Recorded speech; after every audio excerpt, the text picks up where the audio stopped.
الحمد لله نحمده ونستعينه ونستغفره ونؤمن به ونتوكل عليه ونعوذ بالله من شرور أنفسنا ومن سيئات أعمالنا من يهده الله فلا مضل له ومن يضلله فلا هادي له ونشهد أن لا إله إلا الله وحده لا شريك له ونشهد أن محمدا عبده ورسوله أما بعد فأعوذ بالله من الشيطان الرجيم بسم الله الرحمن الرحيم لو أنزلنا هذا القرآن على جبل لرأيته خاشعا متصدعا من خشية الله وقال الله تعالى في مقام آخر ألف لام ميم ذلك الكتاب لا ريب فيه وقال رسول الله صلى الله عليه وسلم القرآن حجة لك أو عليك صدق الله العظيم وصدق رسوله النبي الكريم ونحن على ذلك لمن الشاهدين والشاكرين والحمد لله رب العالمين.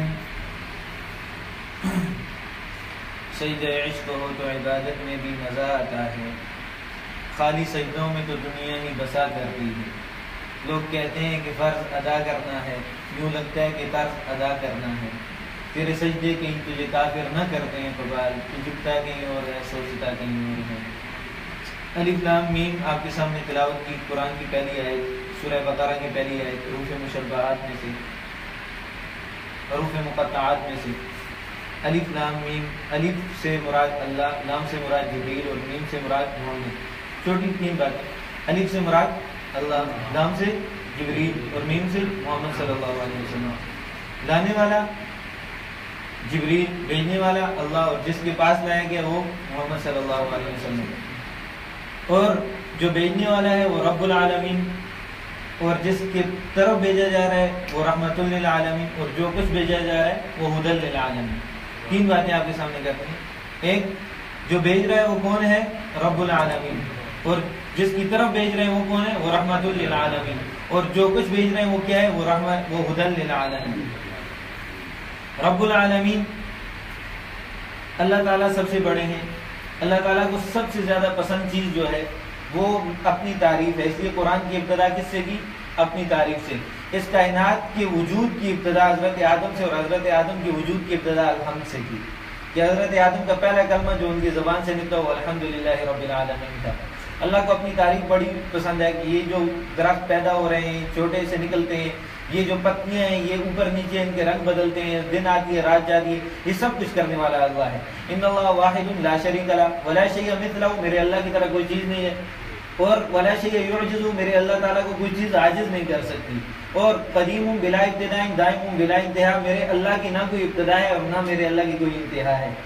لا یفنا ولا یبید ولا یکون الا ما یرید، نہ تو اس کو لا یفنا ولا یبید، نہ وہ ہمیشہ سے ہے اور ہمیشہ تک رہے گا. ولا یکون الا ما یرید، مخلوق کے چاہنے سے کچھ بھی نہیں ہوتا، اللہ جو چاہتے ہیں وہ ہوتا ہے.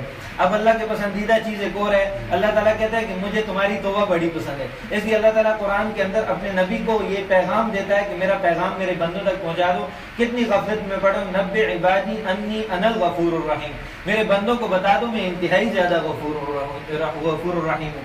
وان عذابی والعذاب العلیم، اور میرا عذاب بھی دردناک ہے. ایک اور جگہ اللہ تعالیٰ ارشاد فرماتے ہیں وانی لغفار لمن تاب، کہ جو بھی توبہ کرے میں تو اس کی توبہ قبول کرتا ہوں، میں تو اس کی توبہ قبول کرنے کے لیے تیار ہوں. کوئی توبہ کرنے والا تو ہو. ایک شخص اگر توبہ کر لے تو اللہ تعالیٰ اس کی طرف دوڑ کر جاتے ہیں. ایک حدیث میں آتا ہے کہ بنی اسرائیل کے اندر ایک بندہ تھا، اس نے 99 قتل کر لیے، اور پھر جا کر کسی عابد سے پوچھا کہ میرے گناہ معاف ہو سکتے ہیں؟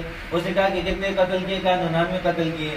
کہا تیرے گناہ تو معاف نہیں ہو سکتے. اس نے اس کو بھی قتل کر دیا. پھر ایک نیک بندے کے پاس کیا میرے گناہ معاف ہو سکتے ہیں؟ اس نے کہا ہو سکتے ہیں، لیکن اپنے ماحول کو چینج کرنا پڑے گا. وہ ماحول کو چینج کرنے کے لیے ایک بستی کی طرف جا ہی رہا تھا کہ راستے میں ہی موت آ گئی.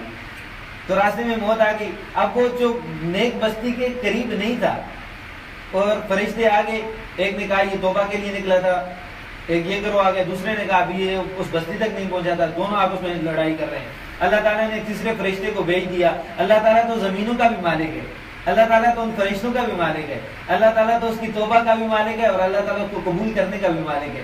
اللہ تعالیٰ نے ان دونوں فرشتوں کی جو جھگڑا ہو رہا تھا اس کے لیے تیسرے فرشتے کو بھیج دیا، اور تیسرے فرشتے نے کہا کہ ناپ لیتے ہیں کون سی بستی کے زیادہ قریب ہے. وہ قریب تھا، جو بری بستی تھی اس کے زیادہ قریب تھا. لیکن جب وہ ناپنے لگے اللہ تعالیٰ نے اس زمین کو کہا جو کہ نیک لوگوں کے زیادہ قریب تھی اس کو کہا تو سکڑ جا، وہ سکڑ گئی، اور جو چیز برے لوگوں کے قریب تھی اس کو کہا تو پھیل جا، وہ پھیل گئی۔